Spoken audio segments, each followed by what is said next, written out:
Every year, the lighthearted Christmas movie Home Alone is broadcasted all over the world.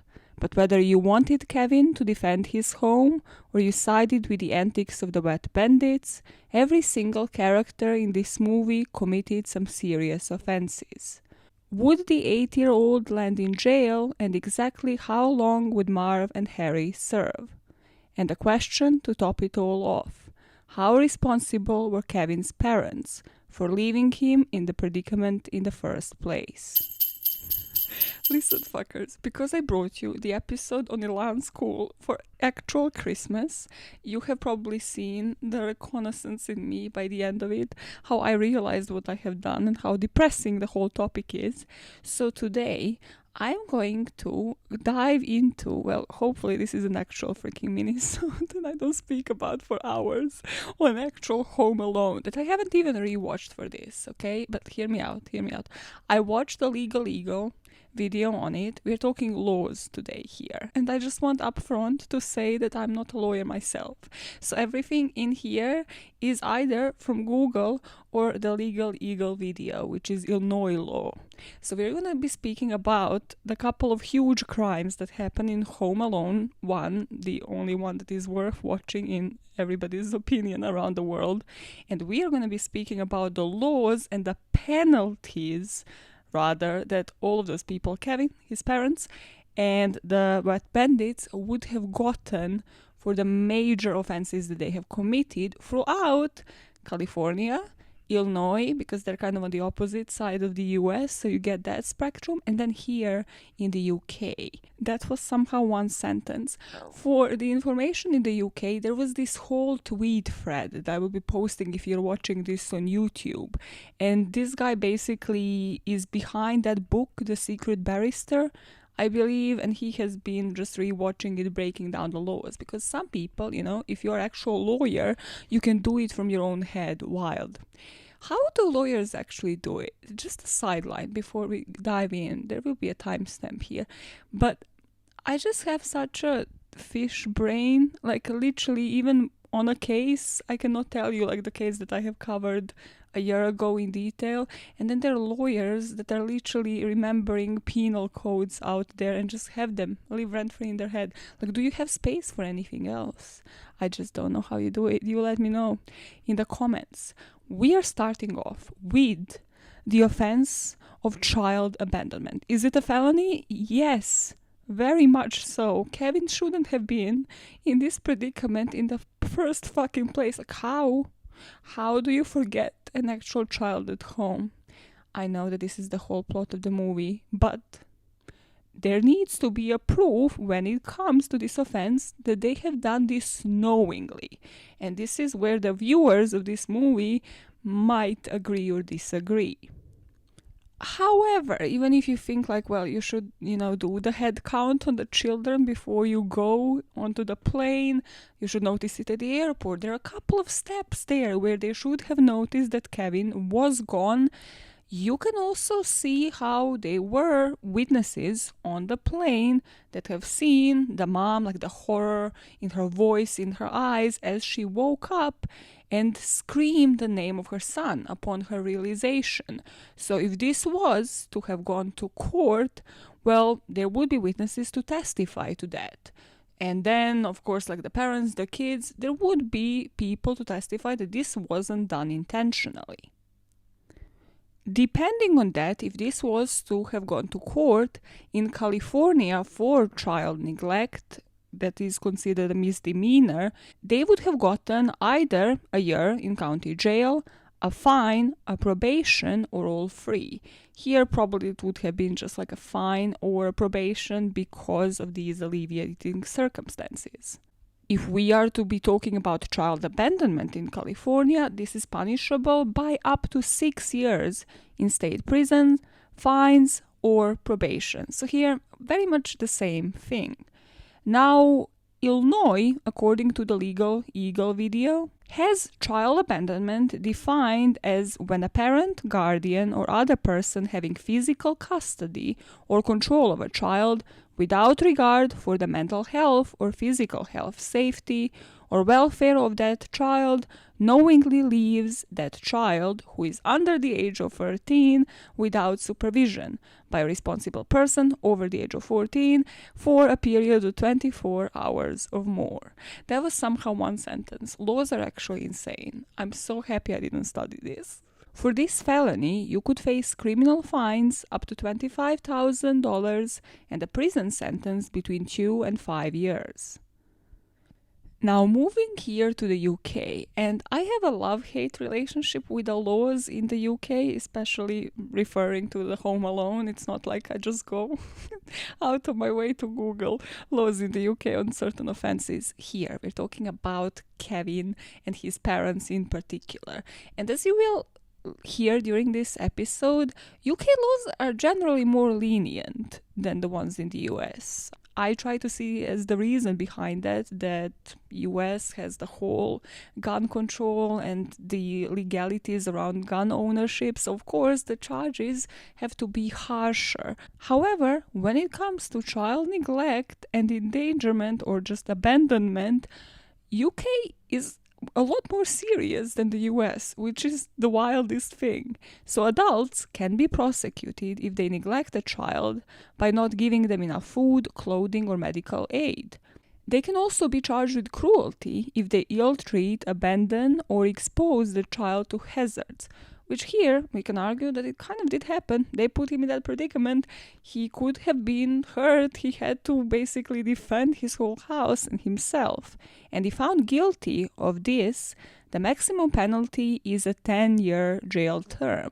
And the reason why I think in the UK the McAllisters would have probably gotten to serve actually some time, it wouldn't have been just a fine or a probation, is because we also take into consideration neglect.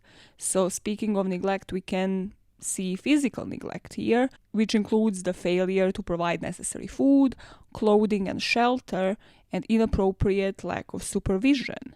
Medical neglect, he could have gotten sick, he could have gotten something that his parents then wouldn't be able to attend to.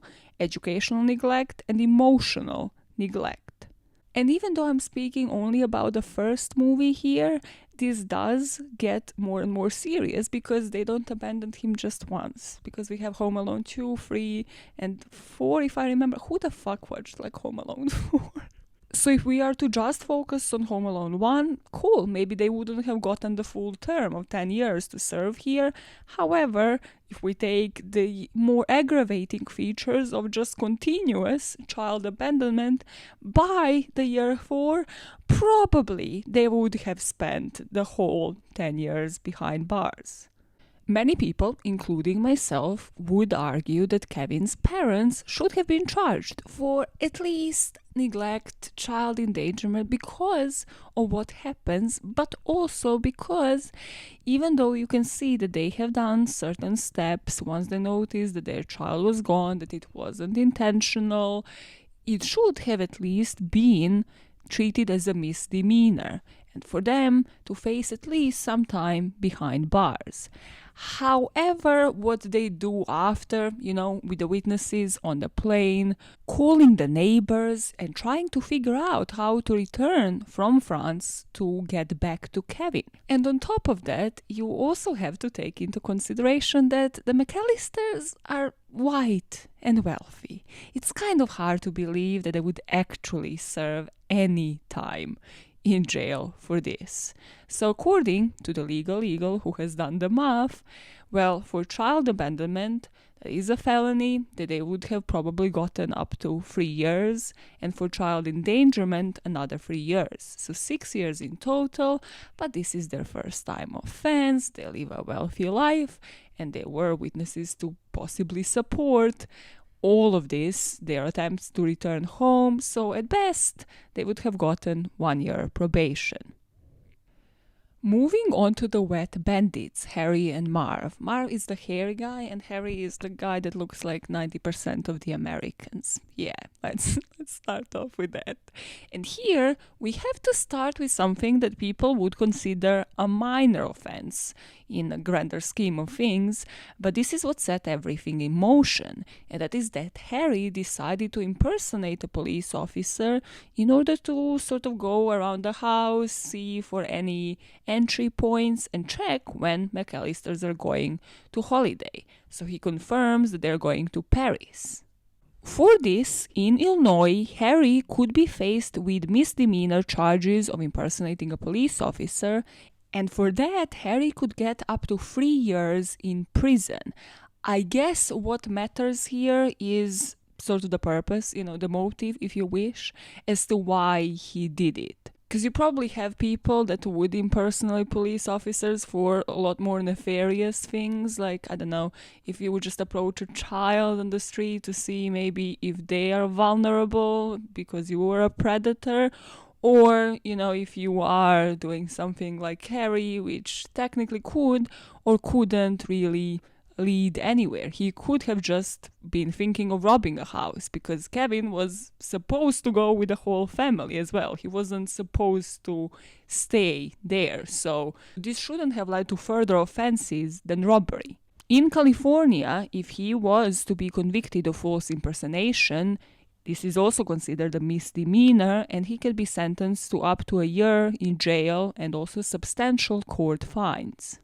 If convicted of felony charges, the maximum sentence is 3 years in prison and a $10,000 fine. UK, as I mentioned, is the most lenient here, with this kind of offense leading to 51 weeks of conviction in England and Wales, which is quite literally a week less than a year. Why not say that? Why then just not give 52 years? This is like when parents say, my child is 51 weeks old, like shut the fuck up, just say they're a year old. Or 12 months in Scotland and 6 months of conviction in Northern Ireland. And now you have to consider where this led, because if this was to be their only offense, cool. But no, Harry returns to Marv in that van and they start a criminal conspiracy, which is the intentional agreement between 2 or more people, 2 in this case, to commit a crime. In California, if you conspire to commit any crime against a person, you would end up being guilty of a felony that is punishable by imprisonment for 5, 7, or 9 years. But the catch here, and this is when it gets a bit tricky, is in order to prove conspiracy between those 2 people, one of them kind of has to snitch on the other. Because there must be the proof of intention to enter into an agreement to kill. And here is where I would like your opinion. Who do you think would snitch? Marv or Harry?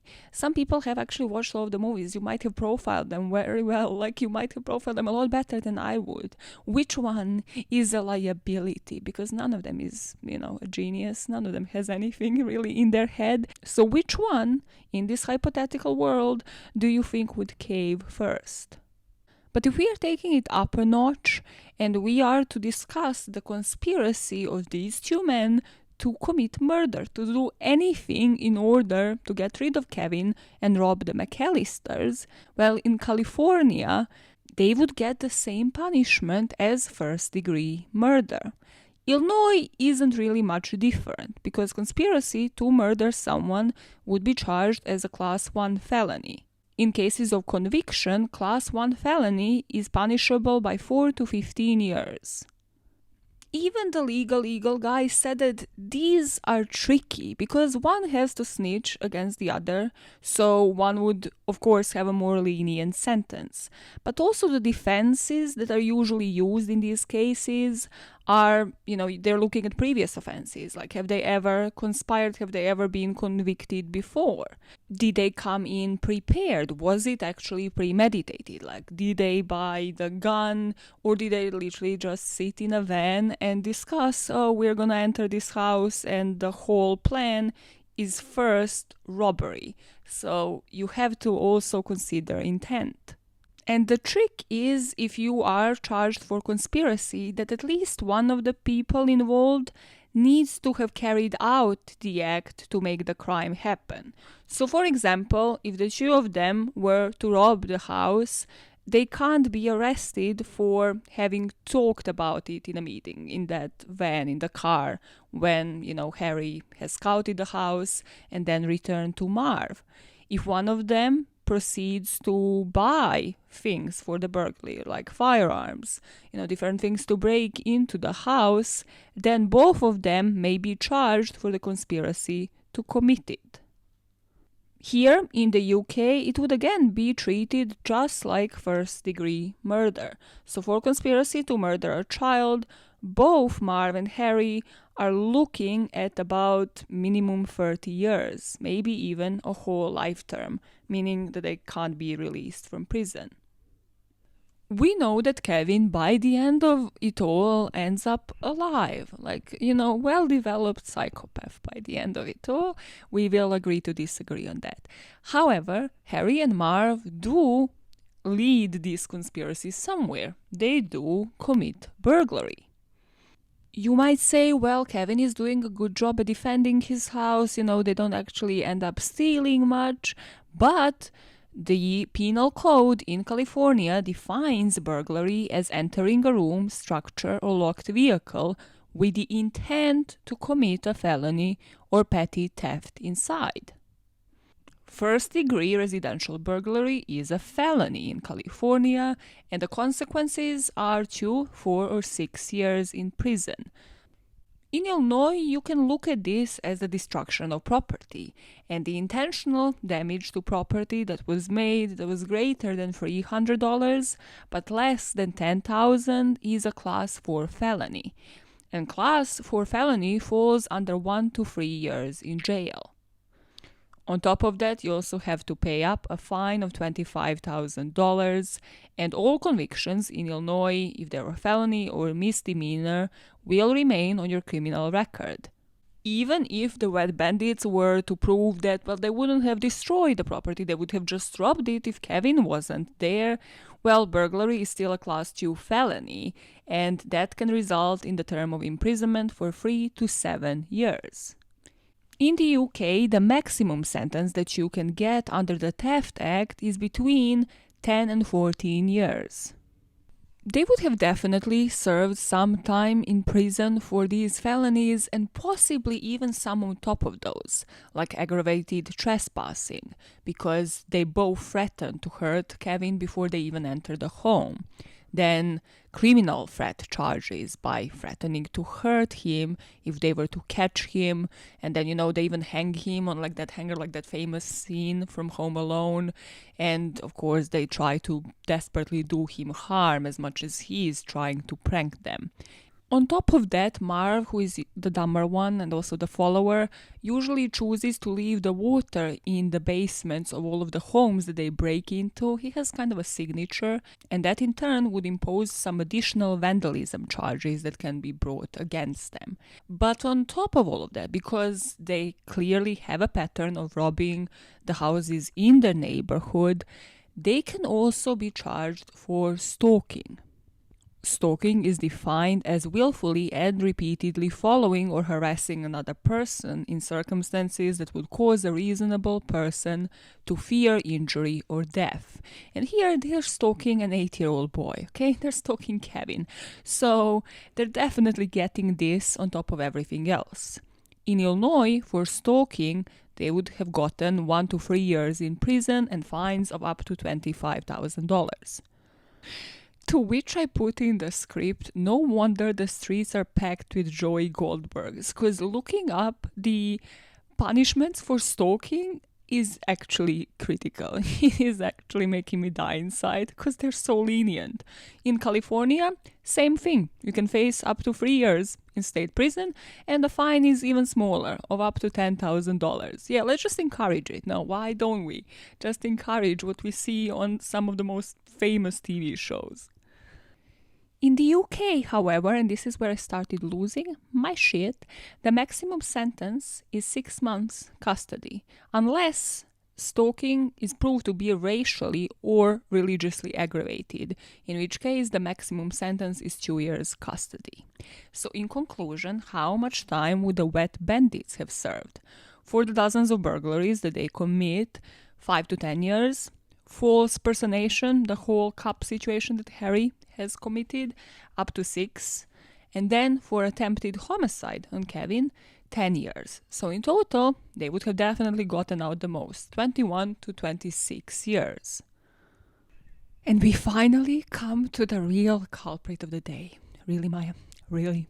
His parents fucked up? The bandits actually try to criminalize this little child, but you're like, no.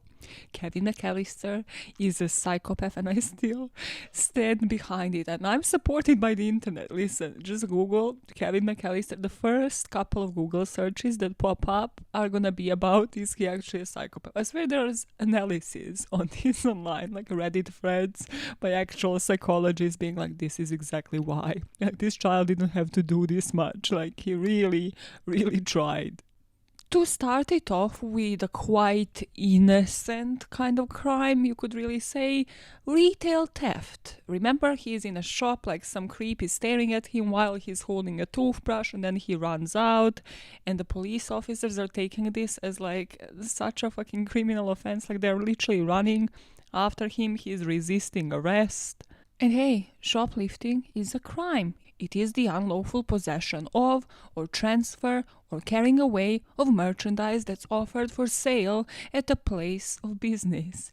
And under California law, Kevin didn't actually shoplift because he didn't mean to take a toothbrush. Come on, cut him some slack. The best he will reach is juvenile court. He just ran away because he saw somebody that scared him and he forgot that he had toothbrush in his hand. California, you need to chill the fuck down. If you were to treat this seriously, Kevin would have gotten up to 3 years in county jail or a fine of $10,000. In Illinois, if he was to have stolen something that's under $300, which we assume a toothbrush is, that is a Class A misdemeanor that's punishable by under 1 year in prison and a fine of $2,500. But if we have learned a single thing today, that is that you all need to move to the United Kingdom, because here, if he was to be convicted of shoplifting, he could be fined or jailed for up to 6 months if the goods are worth less than £200. If we were to really break it down the way the Legal Eagle video does, Kevin does commit a bunch of minor offenses, like assaulting his older brother, Buzz, theft of his property when he goes into his room and takes his pocket money, trying to sneak into a hotel, shoplifting.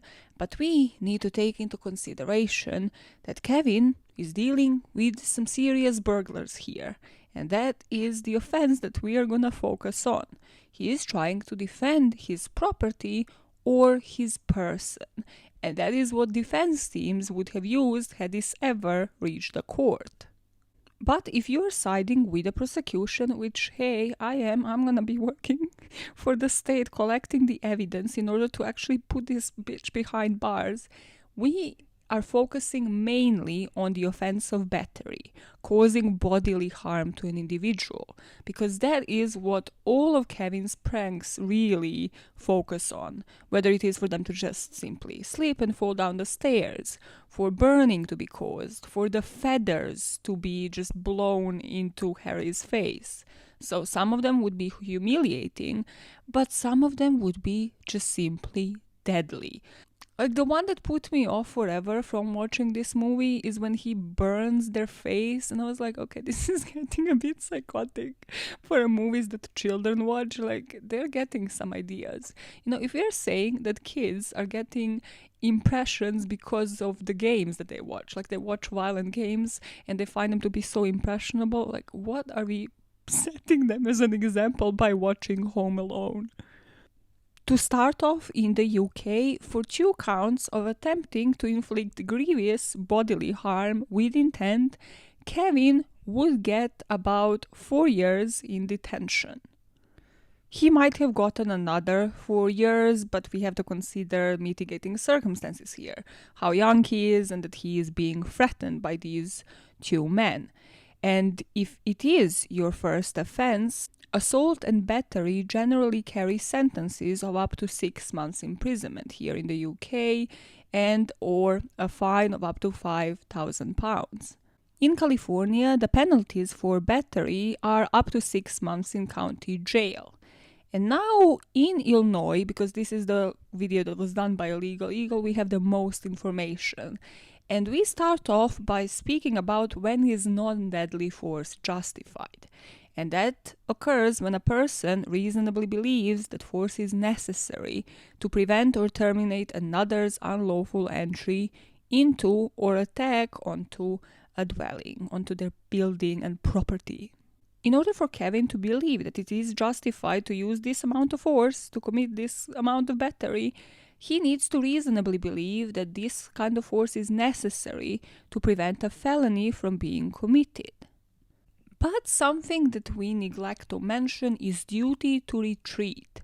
This means that you need to take into consideration in court if a person can safely avoid the risk of harm or death by actually getting the fuck out of there. And if they can, then the deadly force that they have been using is no longer justified. And here we have that infamous zipline scene where he actually manages to escape from his own house. But then when the robbers use that zipline, he cuts it off, so basically they hit the ground, which again could have led to them dying. This is why I'm saying this guy has bigger issues. For this, he should have been brought to court for battery or attempted murder again. And if we take into consideration attempted murder, in the UK, he could have gotten the life imprisonment. So the same sentence that is mandatory for murder. So in California, he could have gotten life imprisonment. And in Illinois, the minimum prison sentence for this felony would be 20 years. But once our friendly Legal Eagle YouTuber has taken into consideration the self-defense, the duty to retreat, the use of reasonable force in order to defend his property, Kevin McAllister is left probably for 0 years to serve for misdemeanor charge of shoplifting, and in terms of attempted homicide, he would have gotten between 5 and 10 years. But Kevin McAllister is an 8-year-old, white and wealthy and privileged young child, so he gets to spend no time in prison. I put in my script, that's all folks. Raise your hand if you think Kevin should have still been observed. Because let's be honest for a second, what did Home Alone really teach us about? It taught us about privilege, it taught us about the lack of consequences for their actions for every single person in this motherfucking movie. Especially Kevin, I'm looking at you. You got no consequence. Nobody actually spoke to you about anything later. You didn't get no therapy. Like your parents were like, "Oh yeah, this is great. Like go on, son, do this for like other 2 or 3 times." I think it was played by a different child in like Home Alone 4, right? They probably aged in about 4 years. I am not really a fan of anything Home Alone beyond like part 1 possibly. But that truly is my conclusion. He should have been observed. He should have gotten some therapy. It's just like with defending Jacob. Completely different scenario. But you know, I've done a Minisode on it, on the series, and it's just a lack of consequences. It's like, oh, cool, he isn't guilty of murder, so let's just never speak about this again. Like, okay, but he has other issues. There are other underlying issues going on here that we are just not going to address. Cool, yeah, totally. No, this child is gonna grow up and be a healthy, contributing citizen to the society. Why do you have the ability to see the sinister side of everything? That should be examined, Maya. And that is what I will continue to do in the new year. You have a happy new year and you continue to examine all of the sides of things. You're like, oh, innocent childhood movie. No, I beg to differ. I beg to differ and actually find laws and tell you how much time each and every person would have served. And in doing so, what am I doing? What are we all doing? Every single one of us listening to this episode, we are making this world, say it, utter it out loud, scream it to your neighbors so that they freak out and subscribe. We are making this world a better place.